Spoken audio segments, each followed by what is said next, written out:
ଅଦ୍ଭୁତ ବଡି ତମର। ପେଟଟା ପଛ ପଟୁ ଖାଲ, ପିଚାଟା ଆଗ ପଟୁ ଖାଲ। ହେ ଆମ ପାଖରେ ଅଛି, ଆମେ ଟିକେ ଘଷିବା, ଟିକେ ଘଷିବା।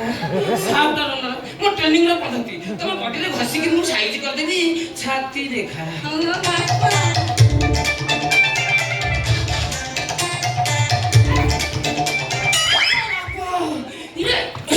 ଇଏ ବି 50। ତମେ ମଣିଷ ନା ମଇଁଷି? କଣ ମଇଁଷି? ସେ ଘର ଭାଇ ମତେ ଭାଲୁ ହେଇଛି କହି ମଇଁଷି କହିଦେଲା। ତମେ ପୁଣି ମଇଁଷିରୁ ମତେ ହାତୀ କରିଦବ ନା କଣ ବା? नो हाथी नो मइसी मो झियो हेजिबो स्वीट 16 ब्यूटी सेक्सी ଇଲାଇଲି